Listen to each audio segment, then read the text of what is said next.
बड़ा आगे तो बंदा बना को ले लो ये बोल सको सर 2 मिनट यार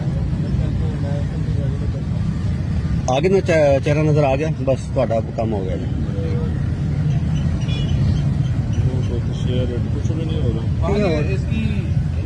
चलो महद वो इसकी किधर है वो जो परवेज नवाज ने की हुई एप्लीकेशन ठीक है अगली भी दिखानी है अभी रुक जाओ तो वो लेना नहीं है क्या करना बस एक ही वो बनाई ਇਹਨਾਂ ਨੇ ਨਾ ਮੇਨ ਕਲਿੱਪ ਇੱਕ ਹੀ ਸੀਗਾ ਬਸ ਇਹ ਤੁਹਾਡੇ ਕੰਮ ਦਾ ਹੈਗਾ ਬਾਕੀ ਕੋਈ ਨਹੀਂ ਕੰਮ ਦਾ ਹੈਗਾ एक मिनट ਉਹ ਵਕੀਲਾਂ ਵਾਲਾ ਹੀ ਆ ਕਿਲੇ ਜਿਹੜਾ नहीं पता वो भी दिखा दियो ना ਨਹੀਂ ਬਸ ਠੀਕ ਆ ਹੋ ਗਈ ਗੱਲ ਸਾਰਾ ਕੁਝ ਆਤਾ ਜੇ ਮੇਨ ਕਲਿੱਪ ਦੇ सर आ मैं गिरफ्तारी वाला दे रहे बुतला वाला नहीं लेना सर ਨਹੀਂ ਉਹਨੂੰ ਕੀ ਕਰਨਾ ਹੈ ਬਸ एक मिनट ਪਾਸ रुक ਵਾਲਾ ਆ जाओ ਗਿਆ ਜੀ एक मिनट रुक जाओ यार एक मिनट रुक जाओ